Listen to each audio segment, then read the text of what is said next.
Bueno, bienvenidos a la nueva temporada de La Mala Educación.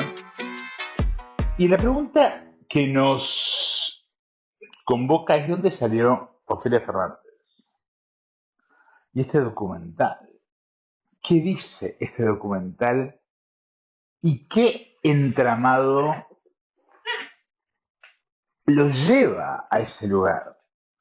Porque Ofelia no tiene una trayectoria política propia per se, ni un pensamiento propio per se, ni una densidad intelectual per se, sino que llega de la mano de un conglomerado de periodistas jóvenes con capital simbólico, productoras, ex militantes universitarios devenidos gestores culturales, que la producen como una figura de autoridad, y esta es la clave, emocional. Es un mecanismo clásico de las élites culturales porteñas. Cuando entran en crisis, delegan su voz en figuras jóvenes que pueden sostener el relato que ellas ya no pueden sostener. Ofelia es eso, es un injerto, es una solución simbólica para un progresismo que perdió proyecto, perdió la calle y perdió la teoría. Es decir, es una joven que está hiperexpuesta por los medios y transforma todo en una cuestión terapéutica. Estoy rota y quiero mejorar. El documental no funciona porque Ofelia sea relevante, sino que funciona porque hay un campo político agotado que no se anima a admitir su propio agotamiento. Y el rol que le asignan es el de pensar la política, pero no para cambiarla, sino para sentirse mejor. Cristina explicaba economía y poder, Ofelia explica dopamina y tristeza. Científicamente es escuchable. Cuando usamos redes sociales, no solo miramos una pantalla. Estamos activando una y otra vez la vía de recompensa de nuestro cerebro. El mismo circuito que responde a la nicotina o al juego compulsivo. Cada notificación, cada video sugerido dispara liberaciones de dopamina, el neurotransmisor del placer y la motivación. Con el tiempo, esta estimulación constante provoca cambios estructurales. Observamos una reducción de conectividad en la corteza prefrontal, el área que regula la atención, el autocontrol y la toma de decisiones. El resultado: menor capacidad para concentrarnos, planificar y resistir Por impulsos. esto, Ofelia, si se quiere, representa la llegada del TikTok progresista teatralizado. Nada en el documental es espontáneo. La pulcritud técnica, la imagen perfecta, montaje quirúrgico, música emocionalmente calculada.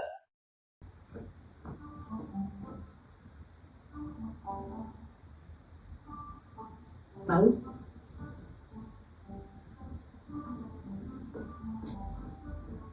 Porque, a ver, no se trata de tener una posición antitecnología, para nada. Bienvenida a la tecnología. De lo que se trata es de entender la relación de poder en la que se inscriben esas tecnologías para gobernarlas y desarmar básicamente su costado patológico. ¿De qué nos sirve y de qué y a quién le servimos? Las distintas redes sociales piden por tu atención. Su modelo de negocios es atraparte, volverte adicto. Un estudio en Estados Unidos demostró que cada uno de nosotros ejerce 2.617 acciones diarias sobre la pantalla del celular.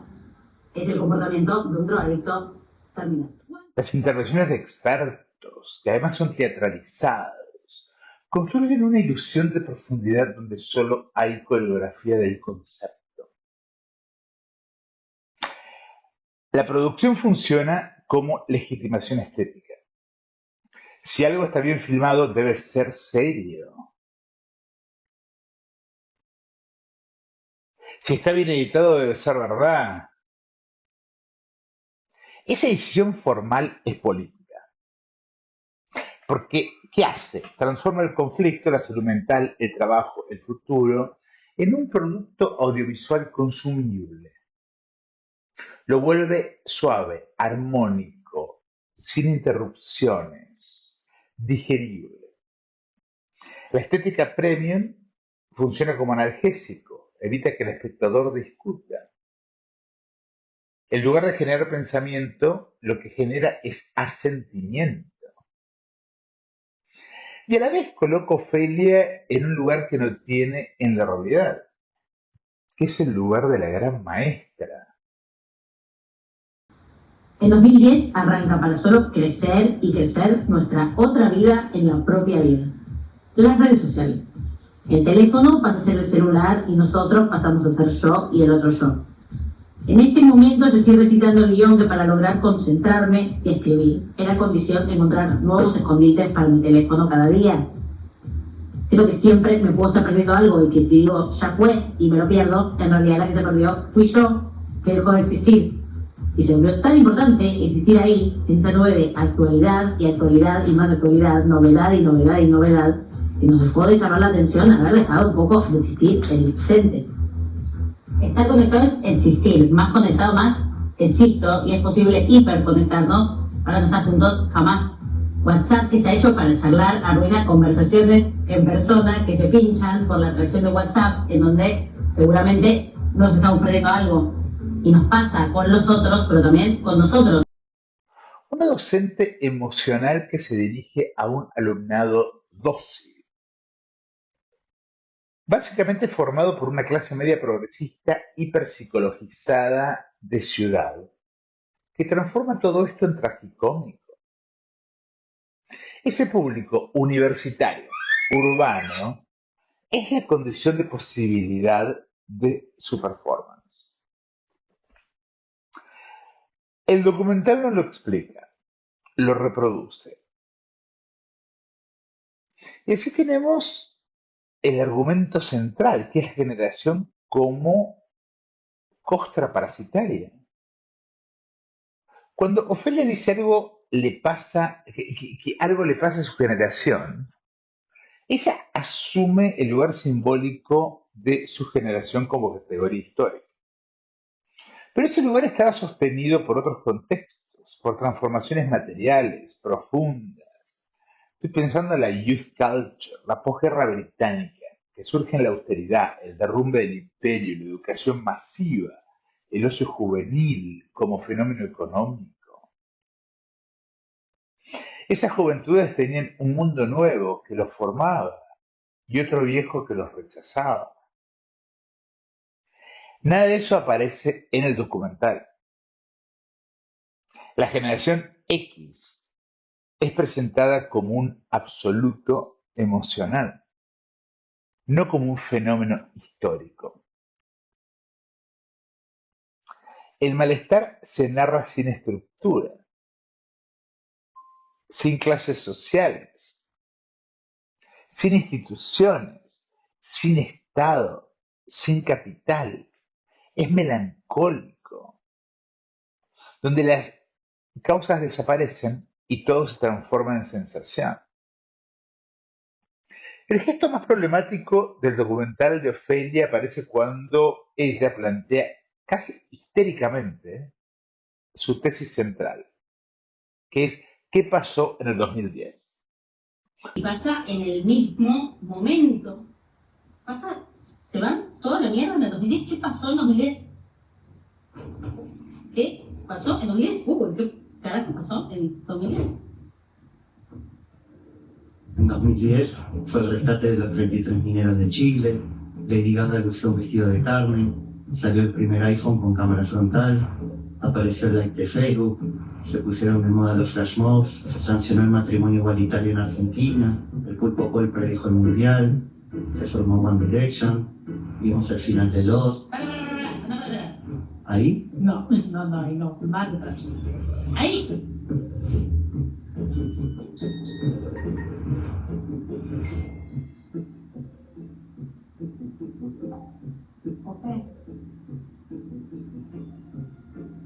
Ok. Ah.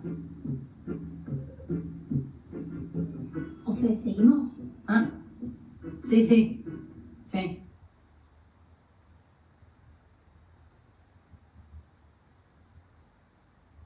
¿Es esto?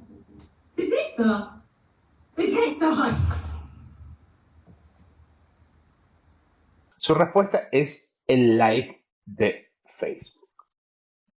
No el reordenamiento geopolítico tras la guerra contra el terror de Bush. No la flexibilización laboral global. No el ciclo económico que empuja a millones a la precariedad. No la necropolítica como forma de gobierno. No, un botón. Háptico. El like funciona para ella como fetiche explicativo, como sustituto cómodo de una estructura que ella no se atreve ni sabe posiblemente analizar. Así el malestar deja de ser político para ser técnico. Resulta que soy parte de la primera generación de niños que crecieron con redes sociales. Literal. Esto quiere decir que soy, o que somos, el primer experimento. Somos ratas de laboratorio. Ponele que si soy la rata de laboratorio que busca, no sé, la cura contra el cáncer, es una cosa, me la puedo bancar. Pero acá fuimos las ratas de compañías que quieren aprender cómo ganar la mayor cantidad de guita posible poniéndonos publicidades en internet. La verdad que no da, que es un montón. Y digo 2000 y no digo 1994. ¿Por qué tan específico? Porque estamos hablando de smartphones, no de teléfonos. No es lo mismo tener a los 12 años un teléfono que tener esta otra cosa. Y les juro que se nota la diferencia, ¿no les parece? Y digo redes sociales, no digo internet, porque cuando uno ve los datos de depresión y brotes después del boom de las computadoras, no pasa nada. Después de 2010, después del boom de las redes sociales, todas las curvas de trastornos en este mundo subieron como en una montaña rusa para nunca aterrizar de vuelta. No se trata de capitalismo para ella, sino de Zuckerberg. Es una telenovela. No se trata de condiciones de vida, sino de dopamina. Es neurología. Es el progresismo en su versión más despolitizada, que reconoce lo complejo, reduce lo complejo a lo mensurable, lo histórico a lo eventual, la estructura del comentario, lo complejo a la pena. Y la única idea interesante que aparece la descarta en segundos. O sea que Ofelia en un momento se pregunta si el problema no será un problema perceptual, que cambió la percepción del malestar, no el malestar mismo. Esa intuición que podría haber armado un documental poderoso queda instantáneamente de entrada abandonada. ¿Por qué? Porque lo obligaría a mirar hacia dentro del mundo que integra una clase media que construyó su identidad, clase media palermitana que construyó su identidad sobre la introspección constante, el psicoanálisis como gramática moral, la estetización del trauma, la autoexposición conceptual como capital. Una definición interesante de la ansiedad se encuentra pensando en la definición del miedo. El miedo es una respuesta emocional a una amenaza concreta y es útil a pesar de cómo se siente. Como un animal, una boa, una gran boa, un dromedario, que lo usa para escaparse de un depredador o defenderse. Y nosotros también, el miedo finalmente activa la protección que nos permite salir de una situación de peligro. Lo fuerte es que la ansiedad se hace del mismo sistema de alerta, pero como si lo tuvieras prendido siempre, haya o no motivos, como si la alarma de incendio sonara cuando prendes una vela, o incluso por prender una vela sin prenderla. No hay nada en lo concreto, pero sentís que sí, todo el tiempo. Entonces ya de entrada que los peligros físicos se trasladen a un estado de alerta permanente. Es bastante jodido de vivir, hombre. Es jodido. Pero la muerte física no es la única preocupación que nos sujeta a la cabeza. Estamos profundamente condicionados por el miedo a la muerte social. Entonces, las excusas que encontramos para sentir peligro en la socialización contemporánea son infinitas. El sistema interno de ansiedad puede jamás tomarse un descanso.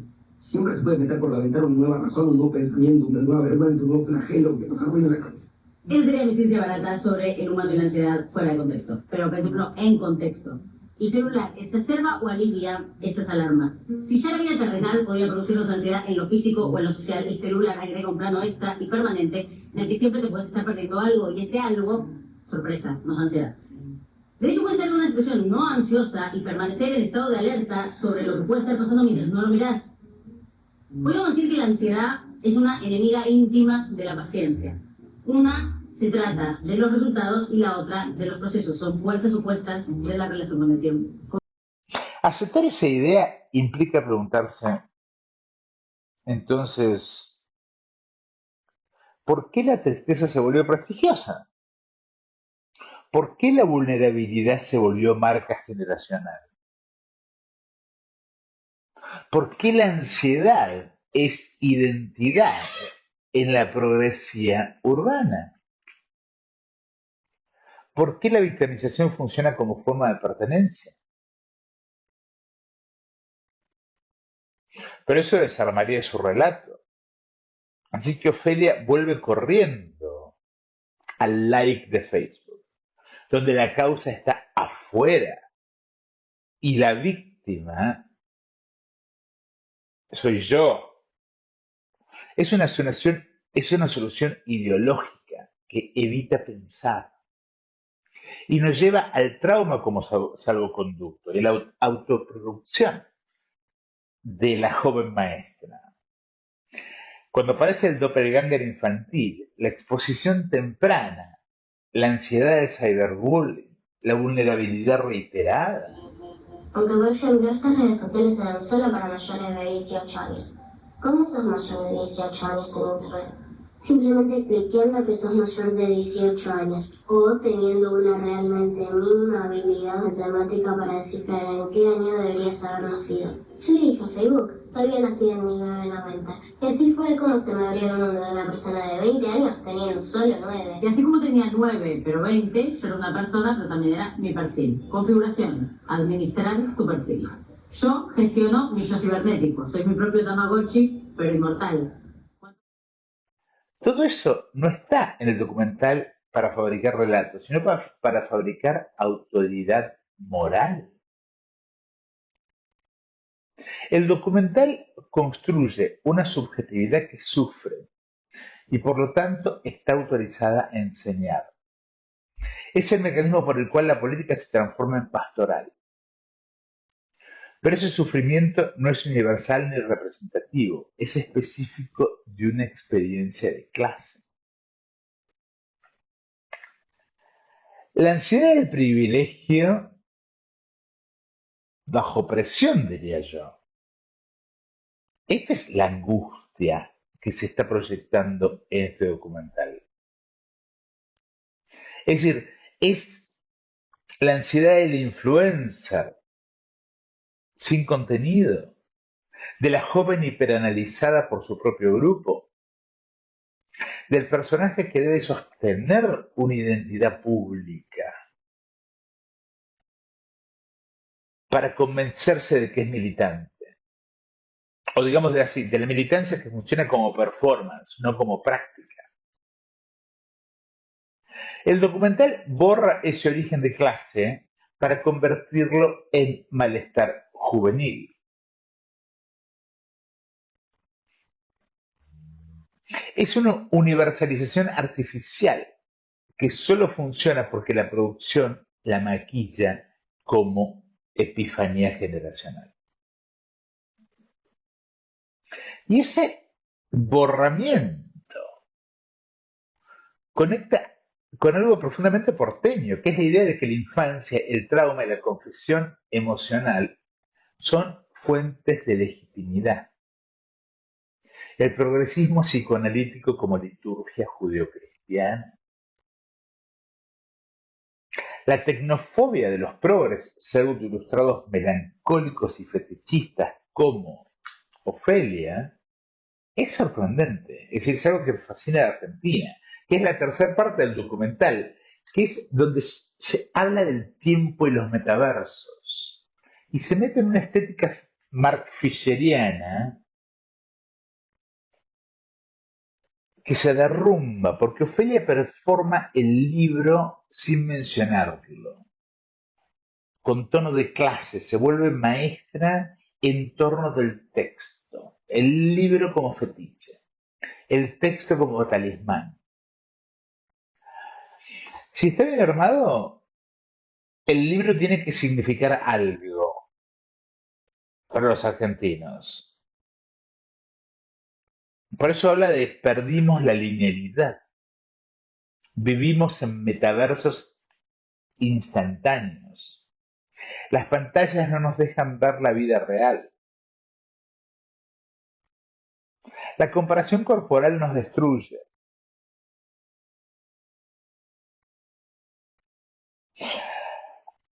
Estas son fórmulas derivadas, intuitivas, sin sustancia conceptual. Mark Fisher no hablaba de dopamina, hablaba del fin de futuro cultural bajo el neoliberalismo. Ofelia transforma el colapso histórico de la imaginación en un problema de interfaz tecnológica. La palabra metaverso es usada, que es metatexto, es usada como comodín para explicar cualquier forma de virtualidad que ella no entiende. Es pánico moral narrado como vocabulario tech-friendly. Se escucha, yo cuando era chico jugaba la pelota en la calle, me iba de acá para allá, y ya no. Pero ¿qué pasa? Cuando la tele invadía las casas con imágenes permanentes de inseguridad, los padres decidieron eliminar los riesgos y miedos, entonces las libertades, en el espacio público, en el mundo físico, y por lo general entregaron una plena libertad en el mundo virtual. Prefiero que esté seguro en casa, donde pueda verte, pero hay algo que todavía no se veía, que es qué carajo era el mundo virtual. Era difícil entender qué pasaba ahí, y menos entonces qué limitar o cómo limitarlo. Uno de los mayores miedos de muchos padres es que sus hijos caigan en manos de un depredador sexual, y hoy la gran mayoría de los delincuentes sexuales a los niños los van a buscar en internet, no en una plaza. Nos sobreprotegieron en el mundo físico, pero nos infraprotegieron en el mundo digital. Y el diagnóstico sobre el trabajo, de que ya no hay de 9 a 5, no aborda la precarización laboral, sino las sensaciones personales. No hay política laboral, solo angustia en su discurso. Por eso cuando habla de que la solución es crear mundos alternativos, como alternativa a esta utopía, la salida que propone el documental, esto de crear mundos alternativos, revela el núcleo ideológico de Ofelia, que la realidad es intransformable. No hay utopía, hay deserción. No hay imaginación política, sino refugio terapéutico. No hay futuro, elitismo de grupo, mafia del amor. Esta es la idea favorita de la progresía palermitana porteña. Cuando ya no puede pensar la historia, pensar microcomunidades afectivas, donde sentirse mejor, para no tocar estructuras que producen el malestar en primer lugar. Esto es política emocional sin política material. Esto es escapismo presentado como esperanza. La pulsión por prohibir, censurar, regular, progresismo punitivo, es increíble. Detrás de todo lo amable del documental aparece algo muy inquietante, que es esta idea de que la infancia tiene que ser vigilada. Internet es un peligro sexual. Hay que censurar para proteger. Las redes producen daño. La palabra tiene que controlarse. Ahí aparecen los discursos del odio. Esa cosa tan kirchnerista. Ese discurso que Ofelia cree progresista es el mismo que hoy sostiene el laborismo inglés. El cuidado convertido en control, la protección convertida en censura, el trauma convertido en excusa para criminalizar discursos. Obvio, es más fácil regular conductas que lograr apoyo del establishment para redistribuir riqueza o hacer la revolución. Es más fácil culpar a TikTok que a un régimen económico. La izquierda terapéutica termina siendo una izquierda que al no poder llorar más se vuelve punitiva. Y esto nos lleva a pensar lo que ella dice cuando asume que las redes sociales presume que las redes sociales son adictivas. Su modelo de negocios es atraparte, volverte adicto. Las pantallas son drogas. Al decir esto, está desconociendo la historia de la droga como fenómeno cultural. Las sustancias no fueron solamente evasión, fueron experimentación estética, sexual, espiritual, política. Escuchen el álbum de Rosalía. Desde la neurastenia en el 1900, el LSD en la década del 60, el éxtasis en los 80, MDA en los 90. Ofelia anula todo eso para reducirlo a la palabra adicción como estigma moral. Su acusación de que somos todos drogadictos no explica nada y reproduce el mismo paternalismo que ella supuestamente rechaza. Y esto nos lleva a su gran preocupación, que es la cuestión de la soledad. Y acá tenemos que hablar. Y es posible hiperconectarnos para no estar juntos jamás. WhatsApp está hecho para charlar, arruina conversaciones en persona que se pinchan por la atracción de WhatsApp, en donde seguramente nos estamos perdiendo algo. Y nos pasa con los otros, pero también con nosotros. ¿Qué significa la soledad en la Argentina? La mujer sola y el hombre solo en la Argentina son peligrosos porque no pertenecen. No están atrapados por una red de validaciones grupales que definen a la clase media progresista. El asado del fin de semana. La soledad es sospechosa porque implica autonomía en la Argentina. Y la autonomía es lo que este progresismo no puede tolerar. Por eso mi blog fue marcado desde la izquierda como odio. No porque no le gustaba lo que decía, sino porque no obedecía a la lógica del control grupal. El que está solo tiene que ser un enfermo mental. Entonces, ¿qué queda realmente de todo esto? Bueno, la pregunta que se hace Ofelia, ¿cómo ser feliz? ¿Qué es lo que mueve a esta especie de líder de generación? Entonces, todo se transforma en un espejo de una élite sectorial, progresista, palermitana, muy impotente. Es la historia de un campo que se queda sin ideas y que está compuesto por influencers emocionales, no por relatos. Es la melancolía de una élite que teme perder su lugar ante tecnologías que cuestionan su monopolio de la palabra. Rosenblatt, el destape web. Es en última instancia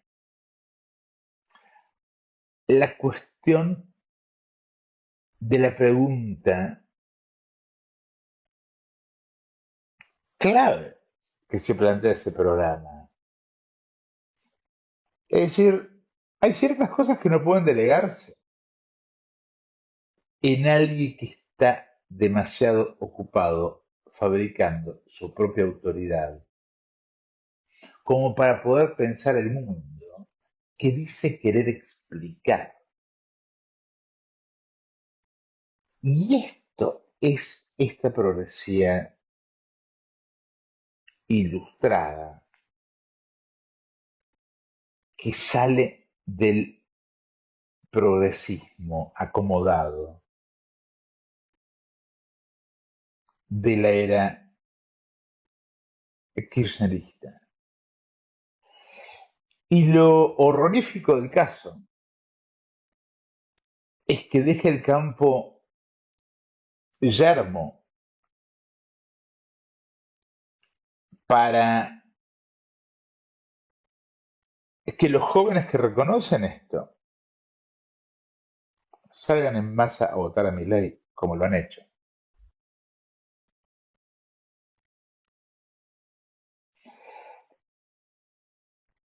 Es cómico lo de Ofelia, pero también es profundamente trágico. Nos vemos en la próxima y estamos en la segunda temporada, mucho más dark, como ven, de la maleducación. Esta fue Ofelia y la emergencia de el TED Talk progresista. Por eso voy a hacer el puente entre esta y la próxima con el modo en el que Ariel y Jalad del Destape Web entrevista a Ofelia para de ahí abrirnos y analizar el tipo de país y de mundo y de sociedad que ve el Destape Web, que ve Ari Alijalad. Esta progresía de la politización del afecto, que es un intento desesperado de reeditar el peronismo, que fue la politización del afecto, pero completamente en otros términos. Nos vemos la próxima semana. Y dejen los comentarios y suscríbanse y saben que hago mis cursos y que pueden ser miembros pagos, así que súmanse.